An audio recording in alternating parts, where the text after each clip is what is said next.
شوال کے مہینے میں بہت سے واقعات ہوئے، غزوہ حنین بھی اور غزوہ احد بھی۔ غزوہ احد میں حضور علیہ السلام کے کریم چچا حضرت امیر حمزہ رضی اللہ تعالی عنہ بھی شہید ہوئے، اور بھی کافی سارے تعداد مسلمانوں کی۔ یہ امیر حمزہ رضی اللہ تعالی عنہ یہ حضور علیہ السلام کے ردائی بھائی تھے، دودھ پینے میں بھائی تھے، کیونکہ انہوں نے بھی بنو سعد میں دودھ پیا اور نبی پاک نے بھی بنو سعد میں۔ نبی پاک حضرت حلیمہ سعدیہ کے پاس دودھ پیتے اور امیر حمزہ کو دودھ پلانا کسی اور مائی کی ڈیوٹی تھی۔ ایک موقع پر ایسا ہوا کہ حضرت حلیمہ سعدیہ کے پاس موجودگی کے دنوں میں وہ امیر حمزہ کی جو دودھ والی ماں تھی، ردائی ماں، اس نے کہا کہ اجازت دو میں محمد کو دودھ پلا لوں کہ ان کی برکت مجھے حاصل ہو، کہ برکتیں تو اسی وقت سے عیاں تھیں۔ چنانچہ حضرت امیر حمزہ اس طریقے سے نبی پاک کے ردائی بھائی قرار پائے، دودھ پینے میں بھائی۔ عمر بھی قریب قریب تھی نبی پاک سے، بعض روایات کے مطابق 1 سال پہلے ولادت امیر حمزہ کی اور بعد کے مطابق 6 سال یا اس کے درمیان مختلف روایات ملتی ہے۔ اچھا، ایک بات تعجب کی کہ تلوار ایک ہاتھ سے چلانا تو سمجھ آتا ہے، کوئی بڑے تجربہ کار ماہر ہو تو وہ دونوں ہاتھ سے چلائے، لیکن جنگی تربیت کے بغیر کسی کا 2 ہاتھ سے چلانا تلوار کا، دائیں اور بائیں دونوں ہاتھوں میں تلواریں پکڑ کر چلائے، یہ بات بڑی عجیب سی لگتی ہے۔ صحابہ کرام میں حضرت امیر حمزہ رضی اللہ تعالی عنہ کو اللہ رب العالمین نے ایسی وہ قوت، ہمت اور دانائی عطا کی تھی کہ آپ دونوں ہاتھ سے تلوار چلاتے اور دشمنوں کو تہ تیگ کرتے جاتے، کسی کی جرت نہ ہوتی قریب آنے کی، دائیں اور بائیں دونوں ہاتھوں میں تلوار لے کر حضرت امیر حمزہ وہ۔ اور پھر یہ جنگ بدر میں بھی دونوں ہاتھ سے آپ لڑتے رہے اور احد میں بھی دونوں ہاتھ میں تلواریں لے کر آپ تلواریں چلاتے تھے، اور بار بار آپ یہ جملہ بولتے ہیں، انا اسد اللہ و اسد الرسول ہی، میں اللہ اور اس کے رسول کا شیر ہوں، اللہ کا شیر ہوں اور رسول اللہ کا شیر ہوں۔ حضور علیہ السلام کو حضرت امیر حمزہ سے بڑی وہ شفقت تھی نبی پاک کو۔ امیر حمزہ کا اسلام لانا وہ بھی سامعین کے ذہن میں ہوگا کہ امیر حمزہ شہر سے باہر شکار کے لیے گئے، نبوت کا 6واں سال تھا۔ ابو جہل اور اس کے 2 ساتھیوں نے حضور علیہ السلام کو وہ مندہ بول بولا، گستاخی کے لفظ بولے، اذیت پہنچائی۔ جب امیر حمزہ شکار سے واپس آئے، رواج کے مطابق سیدھا حرم کعبہ میں طواف کیا، حرم کعبہ میں جا رہے تھے اسی طرح شکار کے لباس میں اور تیر کمان پاس ہے۔ تو امیر حمزہ کی ایک باندی اس نے کہا کہ اگر آپ ہوتے تو پھر آپ کو دکھ پہنچتا، یہ ابو جہل کے بارے بتایا، اس نے اس طرح کے لفظ بولے ہیں۔ ظاہر کہ حضرت امیر حمزہ کو غصہ آیا، گئے اور کعبہ کی طواف کے دوران نظر پڑی ابو جہل پر، سیدھے اس کے پاس چلے آئے اور اپنی کمان اس کے سر میں زور سے دے ماری۔ کمان کی لکڑی بڑی مضبوط ہوتی، ابو جہل کا سر پھٹ گیا، خون بہنے لگا، لیکن تھا بڑا سیاست دان، چال باز سیاست دان جس طرح ہوتے ہیں۔ اس نے لوگ حملہ کرنے لگے تو اس نے خود روک دیا، اس نے کہا نہیں بھئی یہ غلطی پہلے میری تھی، اب یہ غصے میں ہیں، چلو کچھ نہ کہو، یہ ٹھیک ہے۔ اس کا مقصد یہ تھا کہ یہ ایمان نہ لے آئے، مسلمان نہ ہو جائے حمزہ ابو جہل کے ساتھ جو کرنا تھا کیا، پھر آئے حضور علیہ السلام کے پاس، بتایا کہ میں ابو جہل کے بارے مجھے پتہ چلا، میں نے اس کو یوں سزا دی ہے، آپ خوش ہوں گے؟ نبی پاک نے فرمایا چاچا میں ایسی باتوں سے خوش نہیں ہوتا، اگر میری خوشی آپ کو چاہیے تو پھر کلمہ پڑھ لیں، لا الہ الا اللہ محمد الرسول اللہ پڑھ لیں، اس سے میں خوش ہو جاؤں گا۔ امیر حمزہ نے کلمہ شریف پڑھ لیا۔ یہ ابتدا تھی حضرت امیر حمزہ رضی اللہ تعالیٰ عنہ کی اسلام کی۔ جنگ احد کے دن امیر حمزہ رضی اللہ تعالیٰ عنہ نے اپنی سینے کے اوپر شتر مرغ کا بڑا ایک پر وہ لگایا ہوا تھا۔ دور سے پتہ چلے کہ یہ بڑا سردار آدمی ہے اور معزز، ایک فخر کا ایک نشان، کیونکہ میدان جنگ میں کفار کے مقابلے میں فخر، تکبر، اکڑنا یہ اللہ پاک کو وہاں پسند ہے۔ ہر جگہ جھکنا نہیں پسند، کچھ جگہ ایسی ہوتی ہے جہاں فخر اور اکڑ بھی اللہ پاک کو پسند ہوتی ہے۔ اللہ اکبر۔ ہاں تو یہ حضرت امیر حمزہ رضی اللہ تعالی عنہ آپ جنگ احد کے دن شہید ہوئے۔ یہ شہید اس وقت ہوئے جب حضور علیہ الصلوۃ والسلام کے حکم کی تعمیل میں کچھ صحابہ سے لغزش ہوئی۔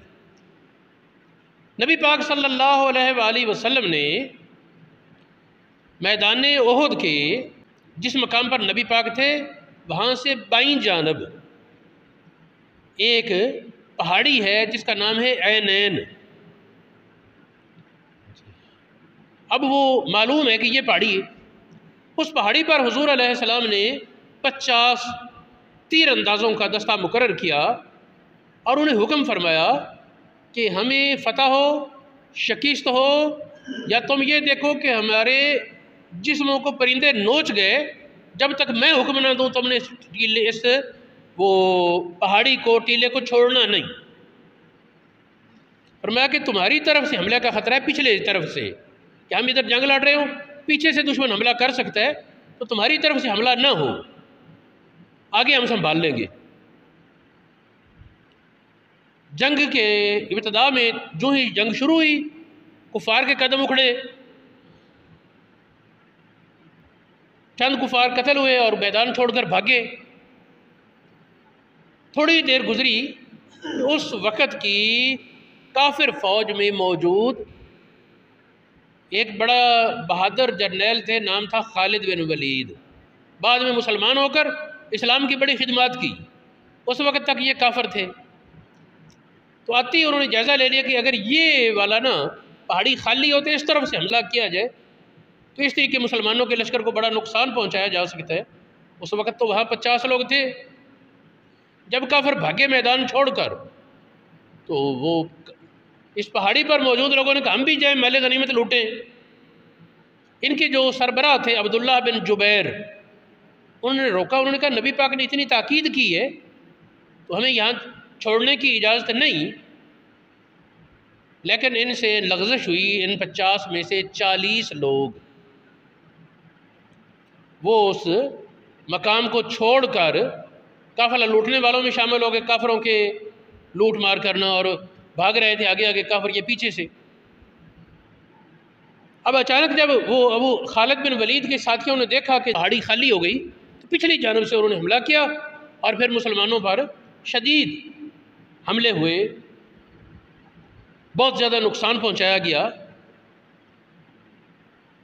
کئی لوگ کہہ جاتے ہیں جنگ احد میں شکست ہوئی۔ شکست تو نہیں کہنا چاہیے، اس وجہ سے کہ شکست جس کو ہو وہ میدان چھوڑ کر بھاگ جاتا ہے، اور جو جیتنے والا ہے وہ میدان میں موجود رہتا ہے۔ یہ میدان چھوڑ کر کفار بھاگے تھے، مسلمان آخر تک موجود رہے۔ اس لیے ہاں یہ ضرور ہے کہ اس جنگ میں افرادی قوت کے اعتبار سے شہید مسلمانوں کے زیادہ ہوئے۔ اچھا، اس جنگ کے دوران ایک کافر ابن کمیہ، کاف نقطے والا کمیہ، اس کافر نے دیکھا کہ مسلمانوں کا جھنڈا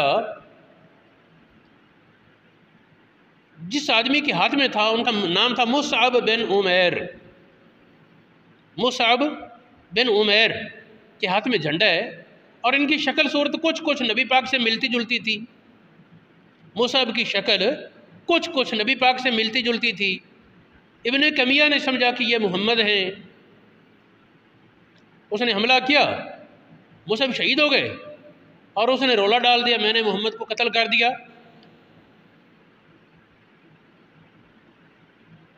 حضور علیہ السلام زخمی ضرور ہوئے، آپ کے پیشانی میں زخم آیا، آپ کے دانت کا کچھ حصہ وہ ٹوٹا۔ آپ غار میں موجود رہے، وہاں کچھ دیر کے بعد جب خون رک گیا پھر باہر تشریف لائے۔ میں اس وقت کہنا یہ چاہتا ہوں مصعب بن عمیر، اس کے بارے میں تھوڑی سی بات ہو جائے۔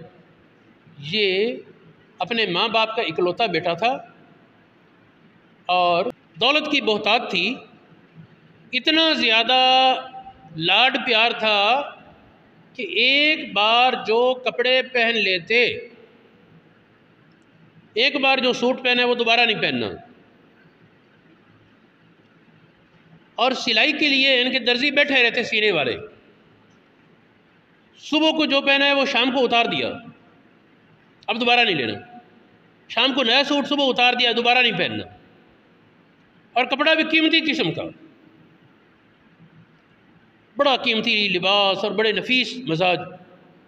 معمولی سی بات مزاج کے خلاف ہوتی تو جناب انہوں نے احتجاج شروع کر دینا اور سارے گھر نے منانے پر ہونا، بڑے لاڈ پیار میں تھے۔ اب اسلام آ گیا دل میں، جب اسلام نے قبضہ کیا دل پر تو معیار ہی بدل گئے۔ قرآن پاک میں فرمایا نا، جب بادشاہ کسی جگہ قبضہ کرتے ہیں تو پھر جو پہلے عزت والے ہوتے ہیں ان کو ذلیل کر کے نکال دیتے ہیں۔ دل میں جب اسلام نے قبضہ کیا تو جن کا پہلے دل پر قبضہ تھا، مال کی محبت، دولت کی محبت، کپڑوں کی محبت، لاڈ پیار کی محبت، یہ سب چیزیں نکل گئیں۔ اب وہ نہ کھانے کا اس طرح شعور رہا، نہ پینے کا، نہ لباس کا، نہ وہ ذوق۔ اب انہوں نے کہا کہ اسلام چھوڑ، مصعب نے کہا اسلام نہیں چھوڑوں گا۔ انہوں نے کہا کہ ہم تیرا کھانا پانی بند کر دیں گے۔ کہا بند کر دو، لباس نہیں ملے گا، نہ دو، گھر سے نکل جا۔ آخر یہ بات ہوئی، گھر سے نکل آئے۔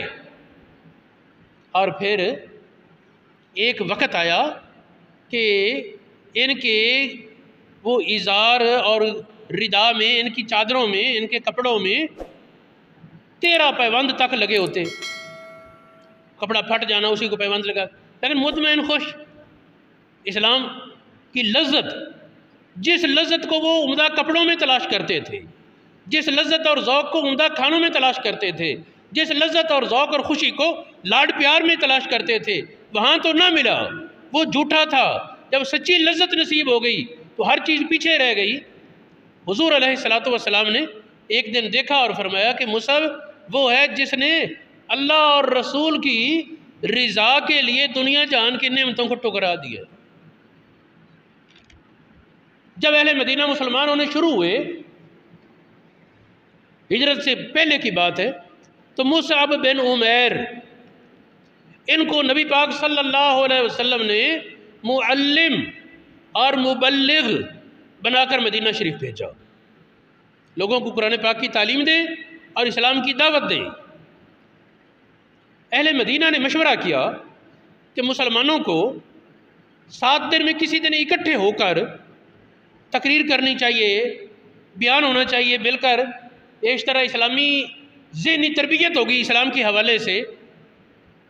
مشورہ ہوا تو انہوں نے مشورہ کیا جی عروبہ کے دن این رے واؤ بے، عروبہ کے دن اکٹھے ہو کر اس طریقے ہم تقریر کیا کریں۔ پھر انہوں نے کہا کہ نبی پاک کی اجازت کے بغیر مناسب نہیں۔ حضور علیہ السلام سے اجازت لی، نبی پاک نے خوشی فرمائی، فرمایا ٹھیک ہے۔ یہ عروبہ ہی تھا جس کا نام پھر جمعہ رکھا گیا۔ اسلام سے پہلے اس دن کا نام یوم العروبہ، یوم الاحد اتوار، یوم الاثنین پیر، یوم الثلاثاء منگل، یوم الاربعاء بدھ، یوم الخمیس جمعرات، اور یوم العروبہ جس کو اب یوم الجمعہ کہتے ہیں، یہ جمعہ کا دن، اور اس کے بعد یوم السبت، یہ ہفتہ وار۔ تو یہ سب سے پہلے جمعہ قائم کیا حضرت مصعب بن عمیر نے، اور نبی پاک سے اس کا اذن لیا۔ جنگ بدر میں بھی یہ شامل تھے، جنگ احد میں پھر انہوں نے شہادت پائی، جس طرح میں نے پہلے بتایا۔ ابن کمیہ نے وہ اچھا، اللہ اکبر، حضور علیہ الصلوۃ والسلام کے جلیل القدر چچا حضرت امیر حمزہ کے بارے یہ بات بھی بتانی مناسب ہے کہ جنگ احد کے دن حضور علیہ الصلوۃ والسلام نے اسلامی فوج کا بڑا جھنڈا وہ امیر حمزہ کو عطا فرمایا تھا۔ امیر حمزہ کی شہادت کے بعد پھر وہ جھنڈا حضرت علی کرم اللہ وجہ الکریم کو نبی پاک نے عطا فرمایا۔ اسی مہینے میں حضرت عبداللہ ابن عباس رضی اللہ تعالی عنہما کی وفات ہے۔ یہ حضور علیہ الصلوۃ والسلام کی ہجرت سے 3 سال پہلے پیدا ہوئے عبداللہ ابن عباس۔ حضور علیہ الصلوۃ والسلام نے ان کی ولادت کے بعد اپنے چچا حضرت عباس کو فرمایا کہ میں پیر کے دن تمہارے گھر آؤں گا۔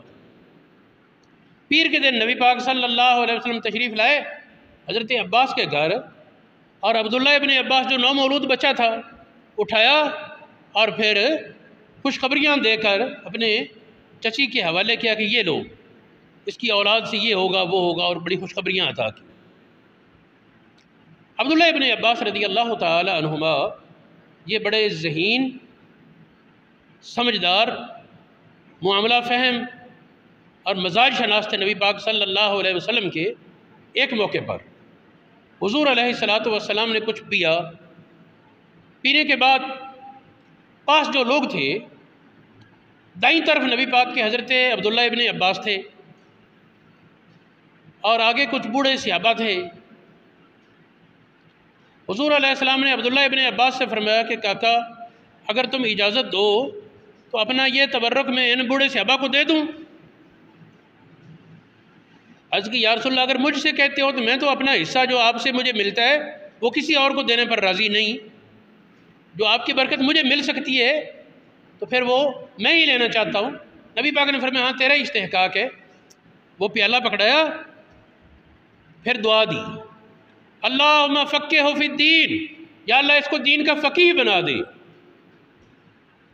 اس طرح کسی موقع پر یہ دعا دی تھی، اللہم علمہ القرآن، یا اللہ اس کو عبداللہ ابن عباس کو قرآن کا علم سکھا دے۔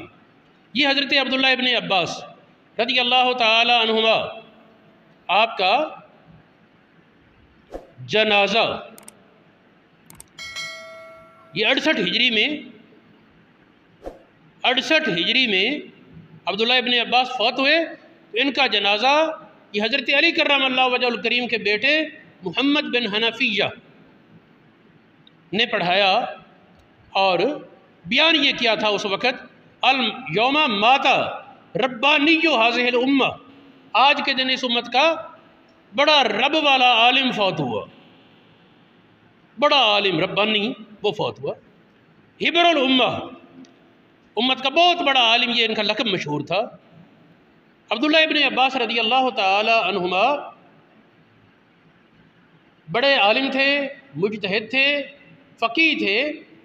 ان کی فقاہت اور بصارت میں یہ بات سمجھیں کہ حضرت علی کرم اللہ وجہ الکریم سے محبت تو تھی شدید، اور مسائل میں کبھی کبھی بحث کرتے، نہیں حضرت یہ بات اس طرح ہونی چاہیے، یہ ایسے، یعنی اب سوچ لیں جو حضرت علی سے آپ کا شاگرد ہو، حضرت علی کا شاگرد ہو، اور علمی معاملات میں حضرت علی سے بحث کر سکے، حضرت علی بھی اس کی رائے کو وزن دیں۔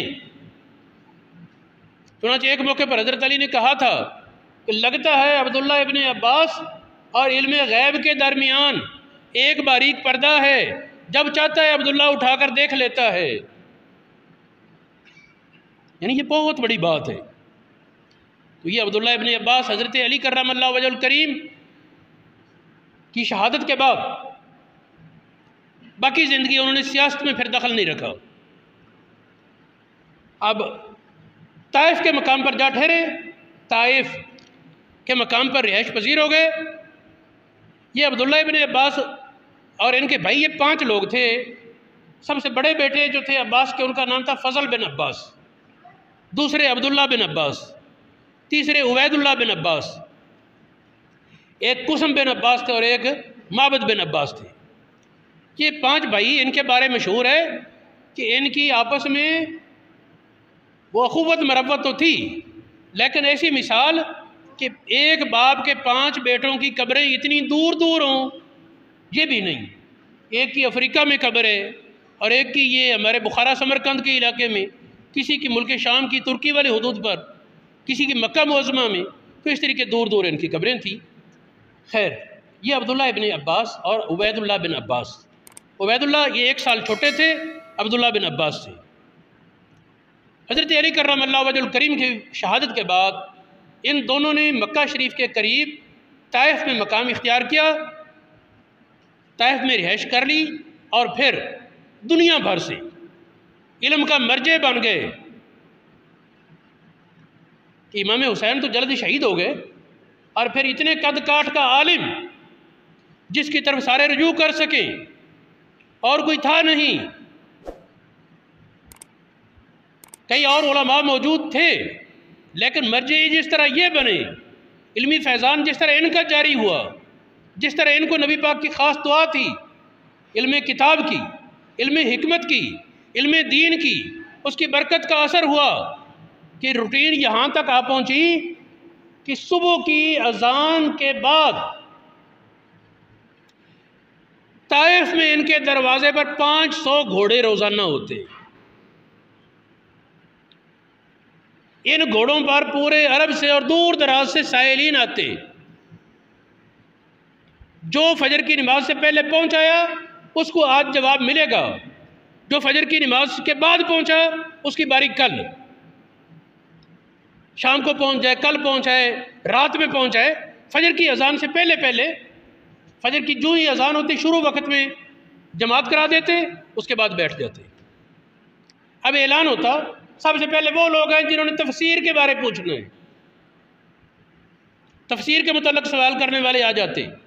اس کے بعد حکم ہوتا جنہوں نے حدیث کے بارے پوچھنا ہے، اس کے بعد حکم ہوتا جنہوں نے فقہ کے مسائل پوچھنے ہیں، اس کے بعد نسب کے سوالات کرنے والے، اس کے بعد علم عربیت کے سوال کرنے والے، اس کے بعد تعبیر رویا کے بارے سوال کرنے والے، اس طرح مختلف علوم، اس کے بارے آپ یکے بعد دیگرے فرماتے، اور وہ یکے بعد دیگرے مختلف وفد پیش ہوتے رہتے، سارا دن اس مصروفیت میں گزرتا۔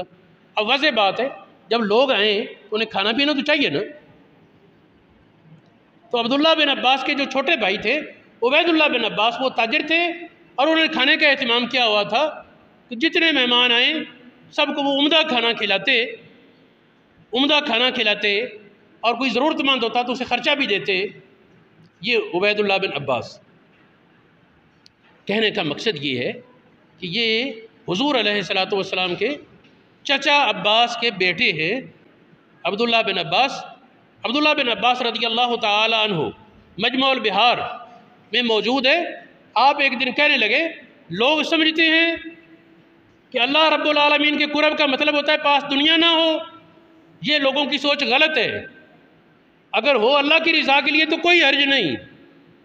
پھر فرمانے لگے، میرے پاس اس وقت اتنی رقم موجود ہے کہ اگر میں ہر روز 1000 درہم خرچ کروں اور 80 سال تک خرچ کرتا رہوں تو میرے درہم ختم نہیں ہوں گے۔